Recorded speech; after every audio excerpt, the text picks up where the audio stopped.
Decentralization. This is the topic that we shall study. Decentralization means anti-centralization, means when the power from center goes away from center is called decentralization. Under decentralization, the power of central government and state governments were taken and given to local government. This system, this procedure of making local government and giving it more power, empowering the local government is called decentralization. In ancient time, all the power was centralized to the central government with one body, one person. Later, it was felt that there is a lot of inconvenience in governance when power is centralized by to the one person at one place. एक जगह से ये बहुत बड़ा जो system है, governance है, उसमें सक्सेसफुली गवर्नेंस नहीं किया जा सकता है. लोकल जो प्रॉब्लम्स है उसको लोकल पीपुल बढ़िया से टैकल कर सकते हैं. दूर के गांव में कहाँ नाला बनवाना है, कहाँ रोड बनवाना है, तो उसका प्रॉपर नॉलेज, उसको प्रॉपर सोल्यूशन उसका लोकल पर्सन के पास है. वो जानता है, ये experience, he has to go through the problem, so he can know the better solution than those who are far away from those local places. So this concept helped to bring decentralisation.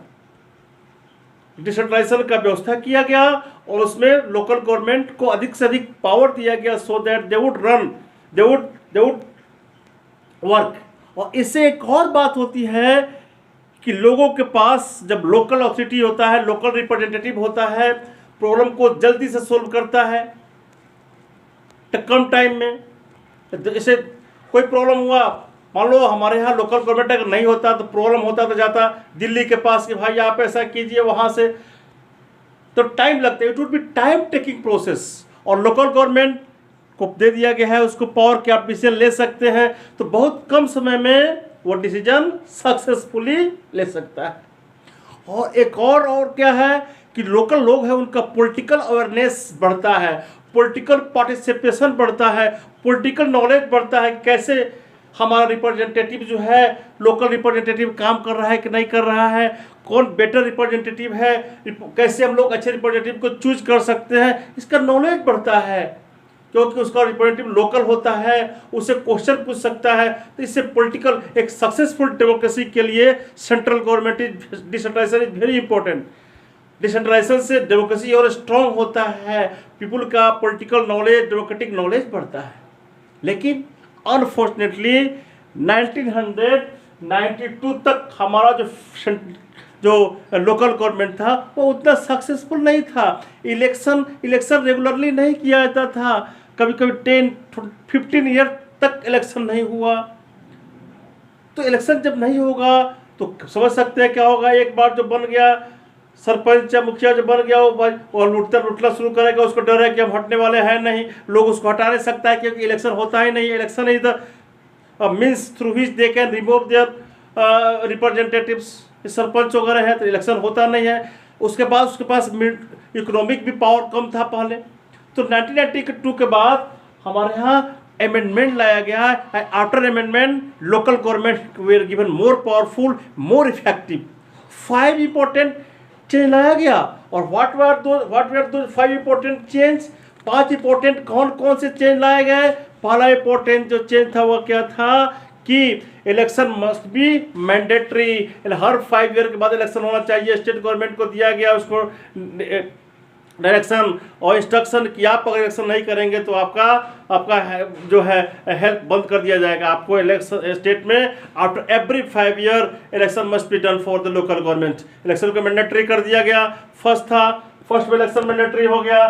Second क्या किया गया, schedule caste schedule tribes OBC का भी participation दिया गया, उसको उसके लिए सीट रिजर्व कर दिया गया ताकि वो लोग भी जाएं, वो लोग भी इलेक्शन, वो लोग भी लोकल प्रॉब्लम को सोल्व करें।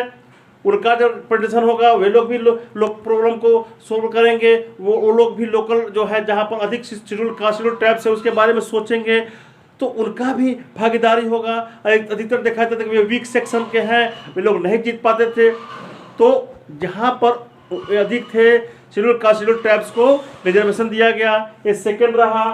थर्ड में क्या किया, women were also given reservation. Women को 1/3 seats were reserve for women in the local government. Local government में हाउ मच, 1/3 सीट्स रिजर्व कर दिया गया वुमेन के लिए। वुमेन 1/3, वुमेन को ही सीट पर वुमेन ही रहेंगी, वही इलेक्शन लड़ेगी, तो वुमेन के लिए 1/3 सीट रिजर्व कर दिया गया। थर्ड।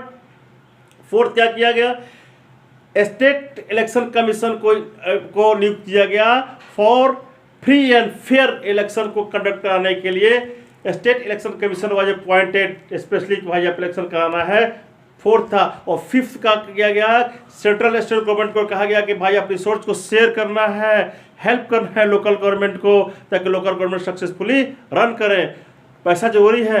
हमारे यहाँ लोकल गवर्नमेंट को 2 पार्ट में बांट कर आगे हम पढ़ेंगे कि लोकल गवर्नमेंट का कितना पार्ट है। लोकल गवर्नमेंट का 2 पार्ट्स है। कौन कौन है, पहला है रूरल लोकल गवर्नमेंट, ग्रामीण क्षेत्र का लोकल गवर्नमेंट, एंड सेकेंड है urban local government. Rural local government को पंचायती राज भी कहते हैं। इसमें इसको 3 पार्ट में बांट दिया गया है, ग्राम पंचायत, पंचायत समिति एंड जिला परिषद। डिस्ट्रिक्ट लेवल पर जिला परिषद होता है, और ब्लॉक लेवल पर पंचायत समिति होता है जिसको मंडल भी कहते हैं, और ग्राम लेवल पर ग्राम पंचायत होता है। 1 और मोर, कभी कभी बड़ा गांव है तो एक ही गांव, छोटा छोटा गांव है तो एक से अधिक विलेज मिलकर एक ग्राम पंचायत बनता है। हर ग्राम पंचायत को वार्ड में बांट दिया गया है, divided into different ward. Every ward से एक वार्ड चुना जाता है, और उसके बाद एक हेड जिसको सरपंच, कहीं मुखिया कहीं सरपंच कहते हैं, चुने जाते हैं। मतलब हर ग्राम पंचायत में कई वार्ड, हर वार्ड से एक वार्ड्स होते हैं जिसको पंच कहते हैं, और एक मुखिया सरपंच चुना जाता है। एक मुखिया होता है, कई वार्ड्स होते हैं, और वो चूज कौन करता है, इलेक्शन कौन देता है, वहाँ जितने लोग 18 ईयर और एबव के हैं उनको they have right to participate in the election. वे लोग वोट के द्वारा इनको इलेक्ट करते हैं। वहाँ एक होता है ग्राम सभा। क्या होता है, ग्राम सभा। किसी भी ग्राम पंचायत के जितने लोग 18 ईयर और एबव के हैं वे लोग मिलकर एक ग्राम सभा बनाते हैं। मतलब ग्राम सभा में वहाँ के जितने वोटर हैं वे ग्राम सभा के मेंबर होते हैं। तो ग्राम सभा में का मीटिंग होता है, उसमें ग्राम पंचायत के पंच, सरपंच और सभी मेंबर, सभी मतलब वोटर एक साथ बैठते हैं और ये डिसीजन लेते हैं कि कैसे डेवलपमेंट करना है, कैसे काम को यूज में लाना है, इम्प्लीमेंट करना है। इसका साल में 2 या 3 जो सो बैठक होता है, उस पर डिसीजन लिया जाता है गाँव के डेवलपमेंट के लिए, और उसके वेलफेयर के डिसीजन लिया जाता है। तो ये रहा ग्राम पंचायत ग्राम लेवल पर, और कई ग्राम पंचायत मिलकर एक बनाते हैं पंचायत समिति ब्लॉक लेवल पर। इस पंचायत समिति भी कहते हैं, मंडल भी कहते हैं इसको, और यह ब्लॉक लेवल पर होता है। इसके हेड को प्रमुख कहा जाता है। ये लोग ब्लॉक लेवल पर वर्क करते हैं, और ऑल पंचायत समिति, जितने पंचायत समिति हैं एक डिस्ट्रिक्ट के, सभी पंचायत समिति मिलकर क्या बनाते हैं, जिला परिषद बनाते हैं। Yes, what they make is called जिला परिषद। और जिला परिषद जो सो इन द डिस्ट्रिक्ट, जिला परिषद के हेड को कहते हैं पार्षद। Yes, the head of chairperson of Zila परिषद इज कॉल्ड पार्षद। एंड उसके मेंबर्स जो होते हैं जिला परिषद के, उसको लोग इलेक्ट करते हैं। इसके अलावा वहाँ के सभी एमएलए और एमपी भी इसके मेंबर माने जाते हैं। All MLA and MP are the member of Zila Parishad. Also वहाँ के chief executive officer, medical officer, engineer, chief जो इंजीनियर है, एग्जीक्यूटिव इंजीनियर, ये सभी उसके मेंबर माने जाते हैं। उसके बैठक में बैठकर डिसीजन लेते हैं।